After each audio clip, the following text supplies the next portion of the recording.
저겁니다. 저게 유럽을 휩쓴 68혁명이에요. 68혁명. 그러니까 제가 기독교계에 처음으로 68을 얘기했어요. 그래서 사람들이 깜짝 놀랐어요. 그런 게 있었어요? 68은 교수님한테 처음 듣는데요? 38 광땡은 아는데 68은 처음 들어봤는데요. 그래서 제가 하는 얘기가 우리 크리스찬들이 68을 기억해야 돼요. 왜 그러냐면 하나님을 대적하는 문화혁명이 종교개혁의 전통에 빛나는 나라들을 쓸어버렸다. 저게 뭐냐면 음란을 정당화하는 걸 이론화하고 체계화하고 법과 정치를 변신시킨 거예요. 그러니까 2차 대전이 끝나고 폐허가 됐던 유럽이 회복되면서 68년도에 그러니까 항상 사고는 사람들이 사고를 언제 치냐면 배부르고 등 땄을 때 쳐요. 그러니까 저희 어머니 세대들이 기도하시는 거 보세요. 끝내주지. 그 나라와 민족을 위한 기도 끝내주잖아. 근데 지금 보세요. 배부르고 등 땄으니까 이게 뭔 짓이야 이게. 그러니까 쟤네도 똑같아.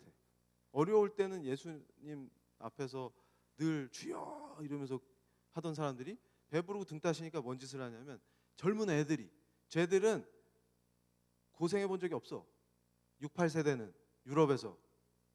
이해가 되세요? 근데 쟤들이 뭔 짓을 하냐 이제. 저 혁명에 야 우리 혁명하자 이렇게.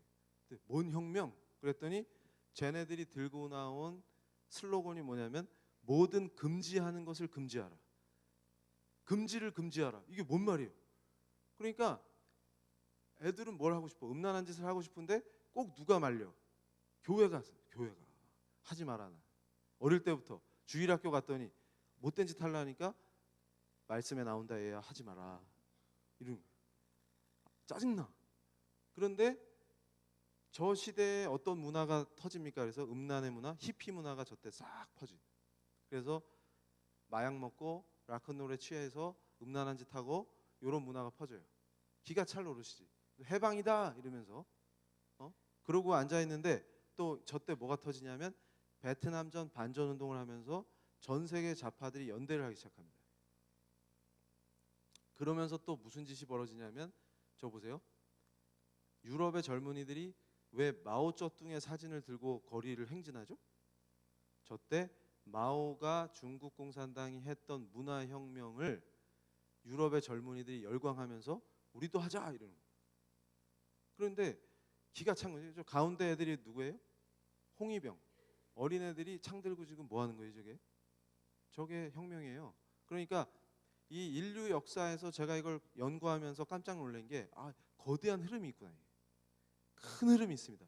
뭐냐면 오직 예수, 오직 믿음, 오직 말씀 계열의 흐름이 계몽주의의 공격에도 까딱없이 신앙을 지키고 쫙 가는 거야. 그래가지고 결국은 어디까지 오냐면 영국의 청교도, 언약도 이런 사람들이 또 흩어져가지고 신대륙도 가고 그래서 미국을 세워. 여기서 지금 무너져가던 미국의 복음주의 신앙인들이 살아남아서 반전을 일으키는 그 사람들이 계속 그 명맥을 유지하는 겁니다. 기가 막히다. 그러니까 제가 깜짝 놀랐어요. 요 흐름을 쫙 쫓아가 보세요. 어디로 가나. 그러니까 그 과정에서 제임스 게일 선교사, 아펜젤러 선교사 이런 걸출한 선교사들이 배출돼서 그 신앙의 전통과 선교의 맥을 잇고 이분들이 처음 알지도 못하던 미지의 땅 한반도에 와가지고 복음을 전하고 감옥에서 한국의 청년들이 예수 믿고 구원받아가지고 감옥에서 풀려나가지고 온 동네방네 다니면서 복음을 전하고 선교사들과 손을 잡고 교회를 세우고 나라를 세워버리는 역사가 일어나요. 그러더니 우리가 또 선교사 보내고 이게 뭔 역사야? 이 흐름을 보라 이거예요. 근데 악한 세력이 볼 때는 이거만큼 열받는 역사가 없어. 이거만큼 열받는 역사가 없어. 왜? 예수님이 진리거든. 진리가 퍼지면 싫어. 그냥 싫어. 그래서 제가 회심한 다음에 생각해 봤어요. 내가 왜 그렇게 교회를 미워하고 교회를 쓰러뜨려야지 이런 각오를 왜 했을까? 근데 제가 그래서 곰곰이 생각해 봤어요. 교회가 나한테 나쁜 거 한 게 뭐가 있을까? 그랬더니 생각이 났어. 어릴 때 동네 교회가 저한테 간식 준 거밖에 없어. 아니 저한테 해코지 한 적이 없어요 교회가. 어릴 때 불러서 간식 주고 예수 믿어라 그랬더니 어린 게 죄성이 폭발해갖고 전 그런 거 안 믿어요 이랬던 기억이 나. 먹을 것만 먹고 그리고 집에 와서 교회 욕했어요. 딱 그거밖에 기억이 안 나. 근데 교회가 잘못한 게 없어요. 아니 동네 어린이니까 아이고 예쁘구나 이러면서 간식 준 거밖에 없어. 그러면서 예수 믿을래? 그랬더니 제가 건방진 게 어린 게 그걸 딱 보면서 말씀을 가르쳐 주는데 거기 젊은 목사님이 이렇게 청년 사역 어린이 사역하신 분이었겠지. 막 얘기하는데 콧방귀 끼면서 어린 게 웃기고 있네 이랬다니까. 그 기억이 나는 거예요. 그러니까 뭐냐면 저한테 무슨 해코지를 했어. 그러니까 이게 도대체 뭐냐 이거야 이게. 큰 흐름을 보라는 거예요. 큰 흐름을. 그러니까 어떻게 했어요? 인류의 역사가 어떻게 움직입니까? 네가 하나님이 되라. 이 메시지가 어디서 나옵니까? 창세기에 나오죠. 근데 제가 재밌는 거 가르쳐 드릴게요. 마르크스가 나오기 전에 마르크스를 예비한 놈이 있어요. 퍼이어바흐라고. 그자가 쓴 책이 기독교의 본질입니다. 거기 나와. 뭐라고 나오냐?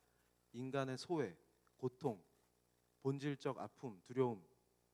원인이 뭐냐? 네가 신의 종노릇 하기 때문이다. 왕좌를 탈환하라가 메시지입니다. 그 왕좌를 뺏고 네가 왕좌에 앉아서 왕이 되면 모든 문제가 해결된다 얘야. 이렇게 가르치는. 그게 기독교의 본질이에요. 그리고 그걸 바톤을 이어받아서 체계화한 놈이 누구예요? 마르크스야. 그 뒤에 레닌이 나와서 그걸 현실에서 이뤄보겠다고 혁명을 하고 스탈린이 나왔더니 연락 해방됐죠? 수용소에서 다 죽는 거야. 마오쩌둥이 몇 명을 학살했어요? 홍콩 대학의 프랑크 디케터 교수가 네덜란드 출신이죠. 이 친구 지금 계속 홍콩 대학에 있을 수 있을지 제가 잘 모르겠는데 anyway 이분이 마오 연구의 세계적 권위자예요. 근데 목숨을 걸고 중국 대륙을 돌면서 자료를 수집해가지고 확인된 것만 6,500만 명을 학살했다. 그래서 저는 처음에 공부할 때 공을 하나 빼고 읽었어요. 왜냐면 설마 이랬대 설마. 근데 공을 다시 쳐봤더니 6,500만이에요. 그러니까 대약진 운동 한답시고 10년 동안 4,500만을 죽이고. 그러니까 어떻게 돼요? 4,500만을 죽여놨더니 권자를 뺏길 거 아닙니까? 그랬더니 그거 안 뺏기려고 아까 보여드렸던 젊은 애들을 홍위병으로 만들어서 자기한테 조금만 반대하면 고조 혁명적 조치를 하러 왔수다 이러면서 죽이는 거예요. 그래서 2천만을 추가로 죽였다. 그러니까 무슨 얘기예요? 이때 벌어진 일들이 뭡니까? 권위를 파괴하는 게 혁명이다 이렇게. 그러니까 무슨 얘기냐면 체제를 바꿔봤어. 근데 실패를 하잖아. 그러니까 뭘 얘기하는 거예요? 이게 원리가 같아. 제가 제 제자들한테도 얘기하는 게 니들이 예수를 믿는데 왜 안 바뀌냐. 그게 미스테리다. 세계 10대 불가사의 중에 하나다. 그게. 야 예수를 믿기로 했잖아. 그리고 교회 다니면 바뀌어야지. 너 왜 맨날 그대로냐. 그게 진짜 불가사인데 마오가 같은 고민을 하는 거예요. 혁명을 했는데 왜 안 바뀌어? 그러니까 문제는 뭐예요? 사람이 바뀌어야 돼. 사람이. 근데 사람이 어떻게 바뀌어? 예수님이 왕이어야지 바뀌지. 안 바뀌어요. 절대 안 바뀌어요. 그러니까 제가 그래요. 애들한테 너 왜 안 바뀌냐? 그러면 잘 모르겠습니다. 그러면 답이 있어. 네 주인이 누구야? 너 왕이 누구야? 너지? 그거 안 바뀌어. 네가 왕 노릇하는데 어떻게 바뀌어? 그럼 어떻게 해야 되는데요? 예수님이 왕이고 네가 거기 복종해. 그러면 왕과 함께 다스리는 거야. 네가 들어가 있는 영역을 끝내준다 그러면 애가 이렇게 됩니다. 아니 그러니까 이거지. 지금 별게 아니 왕은 지가 계속해. 포이어바가 시킨 대로. 근데 입으로는 예수를 믿어 지금. 예수를 믿는다는 게 뭐냐고 도대체. 그러니까 뭐예요? 중간중간에 죄 짓고 나쁜 짓 하니까 불안해. 그러니까 이거 해결해 줄 분은 한 분 있어야 될 것 같아. 그리고 엄마들은 곧 애들 대학 입시가 다가와. 그러니까 그거 부탁할 분은 한 분 있어야 될 것 같아. 근데 왕은 계속 내가 하고. 그럼 어떻게 돼? 망하는 거지. 그러니까 안 바뀌어. 안 바뀌어. 그러니까 마오가 어떻게 해요? 화끈하게 내가 싹 바꿔줄게. 그랬더니 안 바뀌어. 그러니까 다 죽이는 거예요. 바꾸느니 죽이면 돼. 안 바뀌거든. 이해가 되세요? 그러니까 베트남 애들이 공산혁명 한 다음에 인간 개조하는 프로그램 만들었죠. 그게 뭐예요? 결국 다 죽는 거예요. 그게 개조가 안 되니까 인간이라는 게 존재가. 이해가 되세요? 그랬더니 유럽 애들이 미쳐가지고 야 마오동지 만세 이렇게 된 거예요. 왜냐면 권위를 깨니까 통쾌해. 그러니까 어떻게 돼요? 이게 전복되는 거예요. 제가 항상 강조하는 게 뭐냐면 하나님은 질서를 좋아하십니다. 하나님의 통치야. 질서를 좋아하신다. 그런데 어떻게 돼요? 그러니까 목사님은 강단에서 권위가 있으셔야 돼요. 그러니까 결국 성도들한테도 좋아. 목사님의 권위를 인정할 때. 선생님은 학교 교단에서 권위가 있으셔야지 학생들을 지도할 수 있어요. 학생한테 좋아. 부모님은 가정에서 권위가 있어야 애들이 양육이 됩니다. 아버지 멱살 잡는 집을 콩가루라고 부르죠. 그게 민주화가 아니에요. 이해가 되시죠? 선생님 멱살 잡는 게 어떻게 참교육입니까? 학생 인권이 선생님 멱살 잡는 게 학생 인권이에요?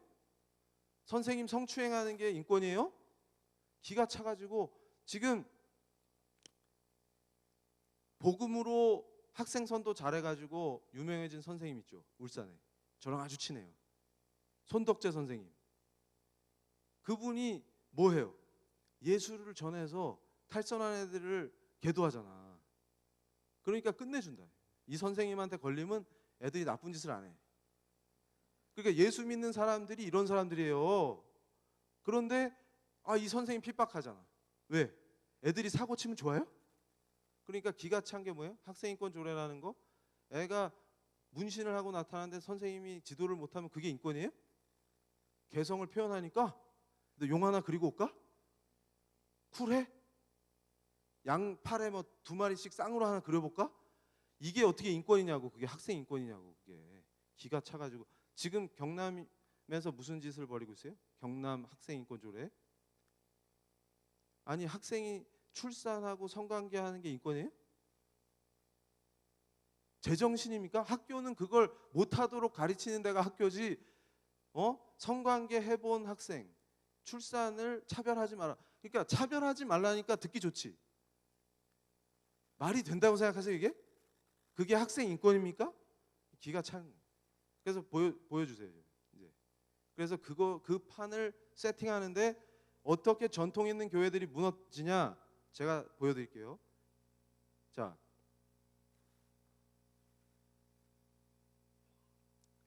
저 젠더 이데올로기를 제도화하면요 체계적으로 무신론이 주입되게 돼요. 그리고 유물론이 주입되게 됩니다. 그러니까 애들이 커서 학교에 입학하면 공교육 시스템을 저걸로 바꿔놓으면 애들이 다 미치는 거예요. 근데 생물학적 성이 섹스고 사회문화적 성이 젠더잖아요. 근데 문제는 뭐냐면 원래 섹스와 젠더 개념은 분리가 안 돼요. 근데 이제 요즘 강의하시는 분들 중에서 이게 선명하게 대중한테 먹히게 하려고 저도 가끔 이게 완전히 선명하게 분리되는 것처럼 얘기하는데 본질은 그게 아니에요. 여기는 교회가 딱 보니까 수준이 높은 것 같아서 제가 살짝 버전을 높였어요. 원래 이게 구분이 분리가 완벽하게 분리가 안 돼요. 왜 그러냐면 초창기 젠더 이론은 기여한 바가 커요. 무슨 얘기냐면 여성성, 남성성 이거를 사회 문화적으로 세팅하잖아. 여자는 이런 속성이 있어, 남자는 이런 속성이 있어 이런 식으로.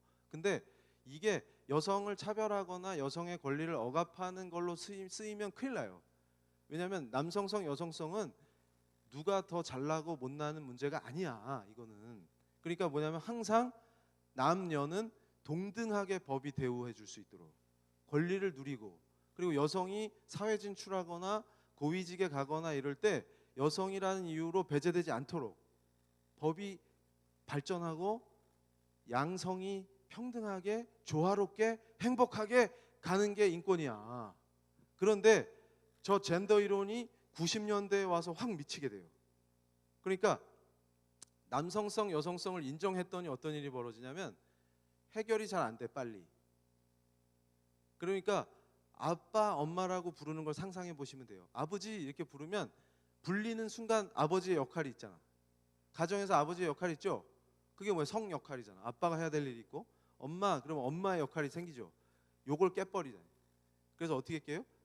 아버지, 어머니란 용어를 없애고 부모 1, 2로 바꾸는 거예요.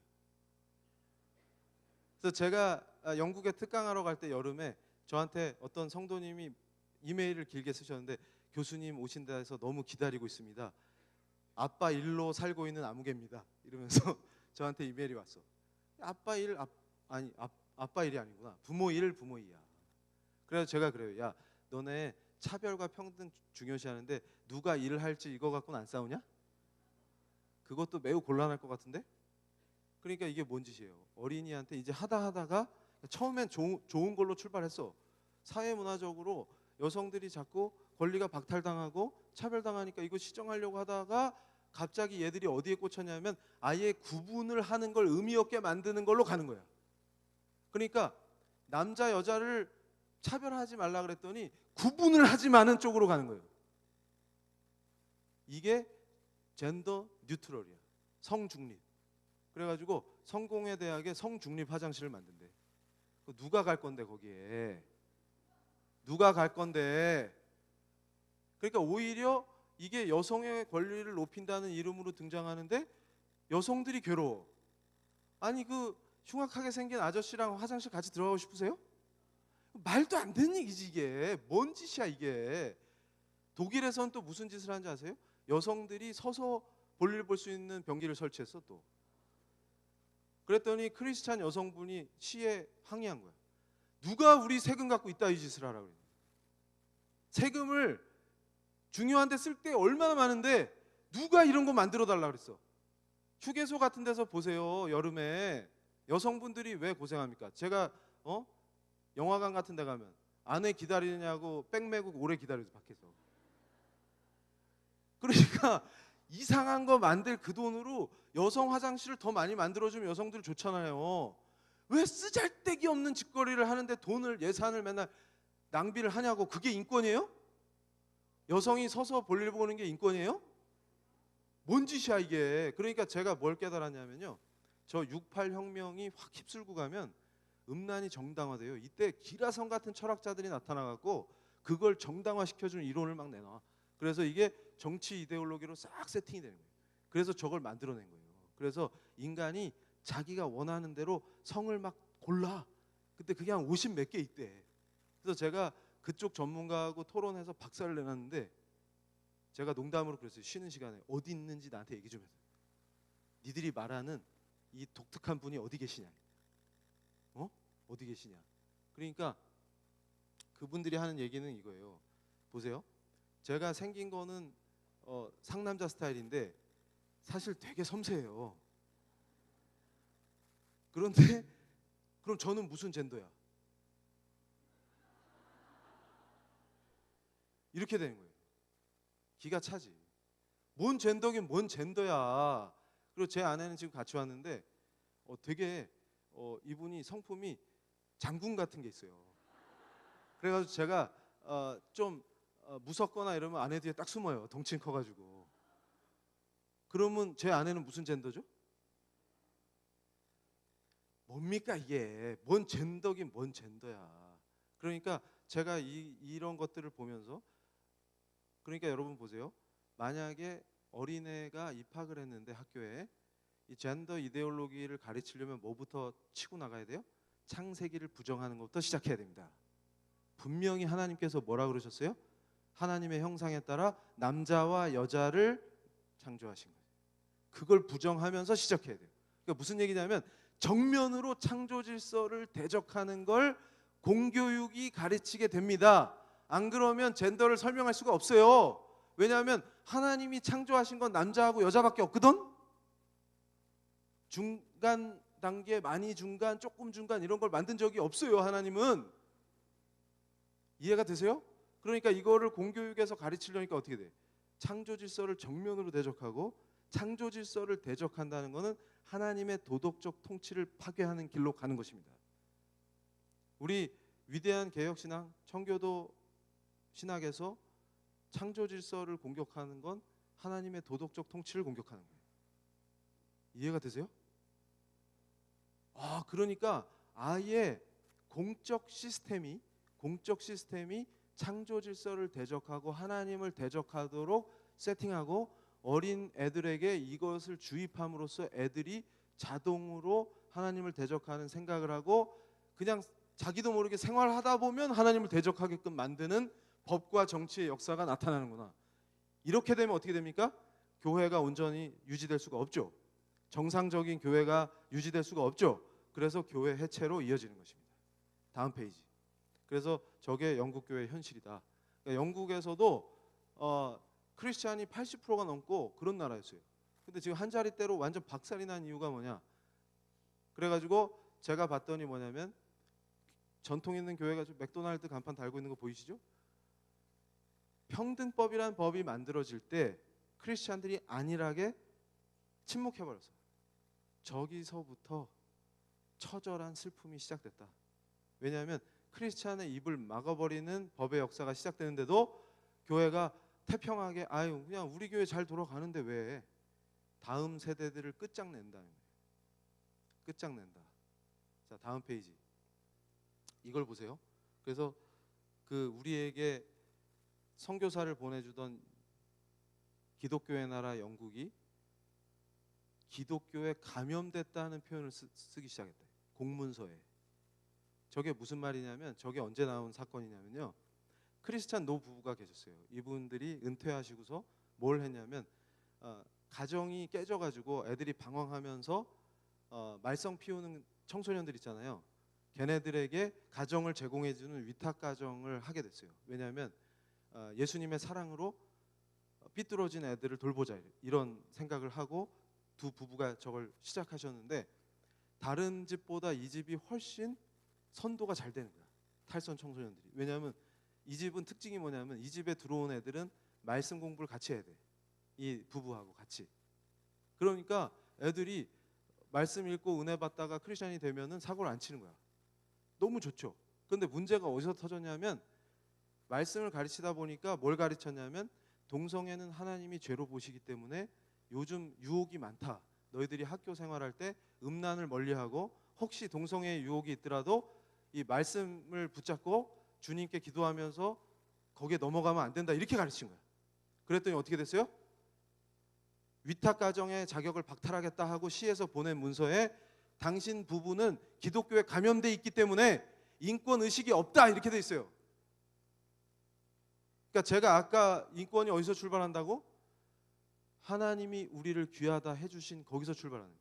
그런데 아까 제가 68 혁명의 흐름을 얘기하면서 뭐라고 말씀드렸냐면 그 68이 휩쓸고 간 그 지역에서 무슨 일이 벌어집니까? 심지어는 미국에서 젊은이들이 모여가지고 69년도에 엄청난 수의 젊은이가 모여서 벌판에 모여가지고 락 페스티벌을 열면서 무슨 짓을 했어요? 벌판에서 온갖 음란한 짓을 벌였다. 근데 그걸 하나님이 보시면 얼마나 가증스럽다 하실 거예요. 기가 찰 오르시지. 그런데 여러분 잘 보세요.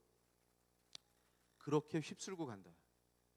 그럴 때 제가 그걸 보면서 뭘 깨달았냐면 인간은 원래 하나님의 피조물이기 때문에 제가 이 법의 역사를 공부하면서 깜짝 놀란 게 뭐냐면 하나님이 주신 법이죠.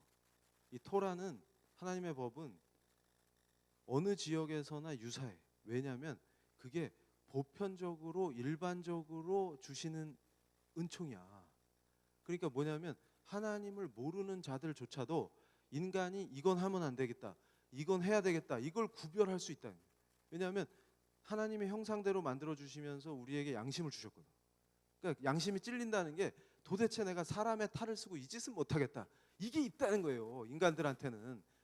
하나님을 모르는 사람조차도. 근데 제가 깨달은 게 뭐냐면 이 이데올로기는 그 양심을 해체시킨다. 양심을 파괴해버리는구나. 무슨 말이냐면 사람은 다른 사람들이 보는 데서 성관계를 할 수 있는 존재가 아닙니다. 근데 짐승은 할 수 있어요. 근데 제가 저 꼴을 보면서 68 혁명의 여파를 보면서 이제 인간이 스스로 하나님의 피조물로서의 존귀함을 버리고 짐승 수준으로 떨어지는 것을 인권이라는 이름으로 포장했구나. 그래서 제가 깨닫게 된 게 뭔지 아십니까? 쟤네들이 말하는 인권은 핵심이 뭐냐면 하나님으로부터의 자유구나. 그러니까 하나님으로부터의 자유는 뭘 의미합니까? 하나님께 간섭받지 않겠다는 뜻이에요. 내 마음대로 하겠다는 거예요.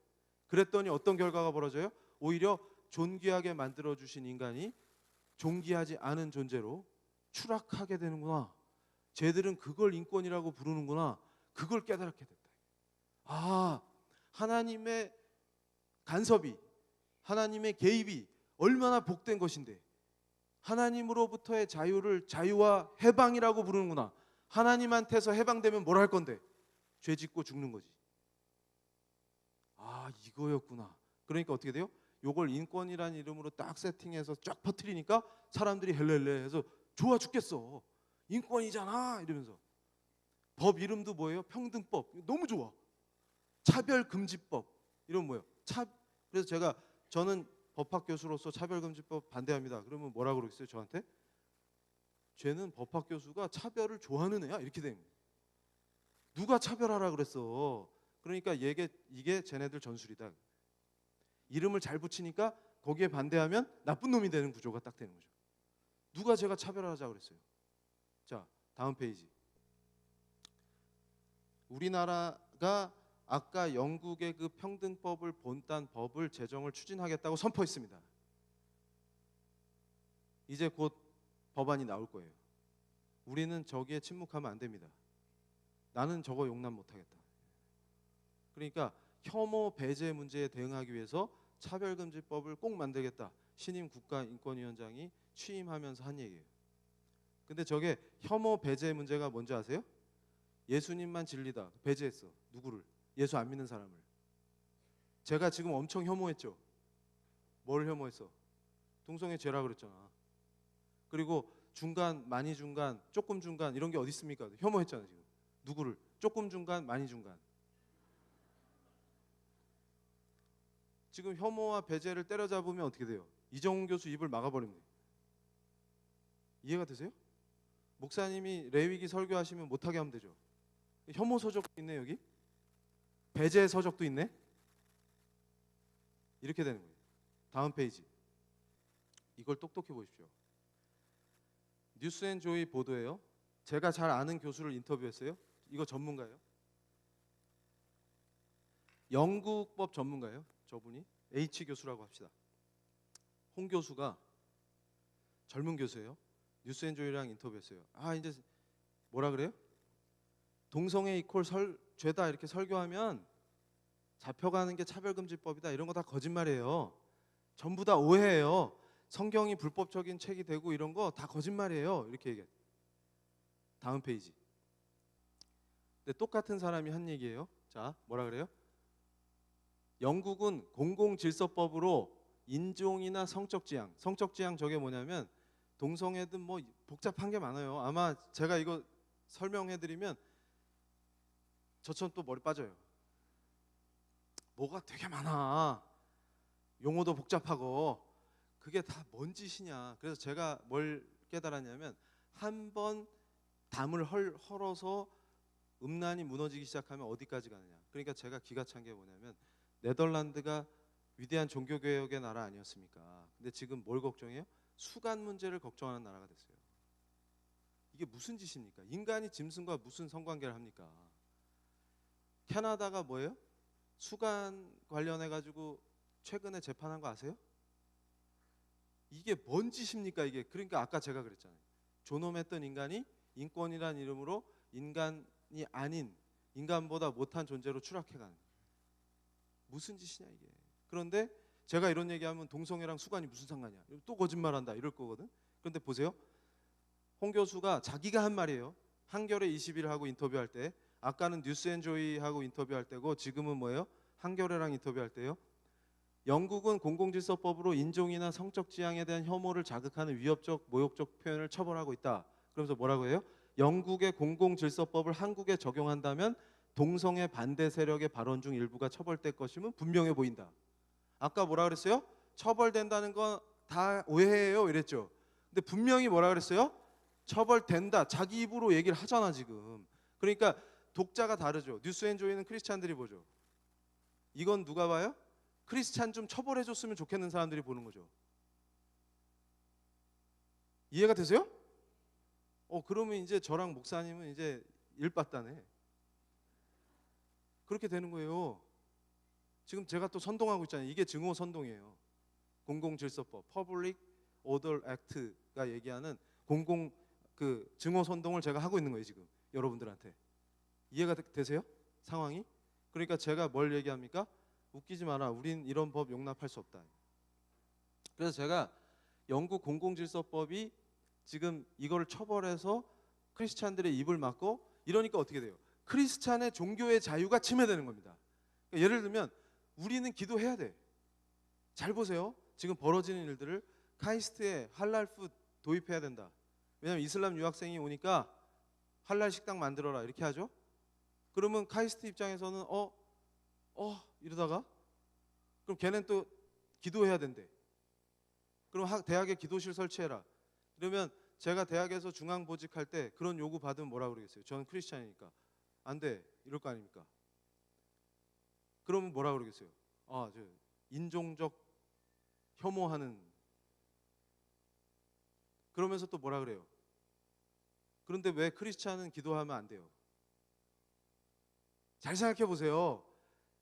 잘 생각해 보세요. 그러니까 이슬람은 기도실도 만들어줘야 되고 먹는 것도 특별하니까 다 해주는 게 인권인데 우리 크리스찬 학생들은 강의실에서 찬양하면 안 되잖아. 왜 강의실에서 찬양하냐고 쫓아내죠. 강의실에서 기도하면 안 되죠. 교회 가서 해, 집에 가서 해. 대학에서 쫓아내죠. 미국에서 어떤 일이 있었어요? 주립대학에서 기독교 동아리 쫓아내는 소송 계속했죠. 이해가 되세요 지금? 그러니까 무슨 얘기냐면 쟤네들이 얘기하는 거는 크리스찬의 종교의 자유를 박탈하는 게 종교 인권이에요. 그러니까 무슨 얘기냐면 우리가 기도하면 왜 안 됩니까? 그러니까 어리석었던 사람들이 뭐라 그랬어요? 공적 영역에서 크리스찬인 거 표 안 내면 그게 젠틀맨인 줄 알고 그렇게 했지. 근데 지금은 반전이 일어나죠. 미국의 펜스 부통령이 명확하게 얘기합니다. 뭐라고? 나는 복음주의 크리스찬이다. 대놓고 얘기하잖아요. 저는 뭐라 그래요? 아예 대놓고 나 크리스찬 교수다. 크리스찬 밸류를 지킨다. 하나님이 원하시는 도덕적 가치를 지키는 게 우리 소명이다. 나는 대한민국의 법과 대한민국이라는 나라가 하나님을 대적하는 걸 용납할 수 없다. 우리가 반드시 지켜야 될 도덕적 가치는 하나님으로부터 나온 도덕법이다. 그게 저의 목숨을 건 투쟁입니다. 이게 바로 크리스찬들인 것이죠. 다음 페이지 보여주세요. 그래서 저 두 분이 뭐냐면 제가 존경하는 분들인데 오버드와 스토겔 저 두 분이 영국에서 거리 전도하시는 분들. 한 분은 영국인, 한 분은 미국인. 두 분 다 뭐라 그러냐면 우리는 복음주의자이기 때문에 복음을 전하지 않으면 살 수 없는 사람들이다. 그래서 거리에서 외친다. 뭐라고 외쳤어요? 예수만이 진리다. 저걸 외쳤어요. 그래서 아까 제가 말씀드린 공공질서법 위반으로 체포됐어요. 그래서 소송을 했습니다. 1심에서 유죄 판결을 받고 2심에서 무죄를 받았어요. 그래서 지금 인터뷰하는 거예요. 저 두 분이. 그런데 뭐라고 얘기합니까? 저분들을 도왔던 변호사가 누구냐면 한국에 와서 영국 상황을 외쳤던 안드레아 윌리엄스 변호사예요. 이 시대의 흐름을 똑똑히 보십시오. 그래서 제가 얘기하는 거예요. 저 크리스찬들이 박해를 받고 있죠. 이제 거리에서 예수님만이 진리입니다 외치면 잡혀가요. 그런데 문제는 결국 항소심에서 무죄를 받았지만 무죄를 받기까지 저분들이 얼마나 마음고생했겠어요. 근데 저게 뭘 의미하냐면 위축되라는 뜻입니다. 위축되라. 혐오 표현을 규제한다. 이런 법은 크리스찬들이 너 함부로 말하면 처벌될 수 있어. 이걸 경고하면서 우리 크리스찬들이 위축되게 만들어버리는 법입니다. 그랬더니 저런 법들이 만들어질 때 침묵했던 교회들의 그 뭡니까? 비겁한 성도들은 알아서 위축돼서 전도 안 하고 교회 안 나오고 그래서 교회 없어지는 거예요. 근데 진짜 성도는 끝까지 외쳐서 박해를 당하는 것입니다. 그러니까 제가 말씀드리죠. 진짜와 가짜는 이런 순간에 나타나는 것입니다. 저분들은 뭐라고 고백합니까? 예수만이 진리라는 것을 고백 못하게 하는 것을 순종하고 사느니 나는 거리에 나가서 예수만이 진리라는 걸 외치고 잡혀가겠다는 겁니다. 다음 페이지. 저걸 보세요. 제가 가장 가슴 아파하는 겁니다. 저 사진이 뭐냐면 인천에서 목사님이 수갑 찬 채로 체포된 장면이에요. 사모님한테 나 괜찮아 이러면서 일부러 웃으면서 사진에 찍히신 겁니다. 저 목사님이 무슨 나쁜 범죄를 저질렀을까요? 무슨 나쁜 짓을 했을까요? 대한민국 헌법은 누구나 자기 생각을 표현할 수 있는 자유가 있습니다. 음란한 퀴어 축제를 하니까 거기 가서 인천에서는 이런 짓을 해서는 안 됩니다. 그거 외치다가 저분이 목사님이 무슨 폭력을 했어요? 뭘 했어요?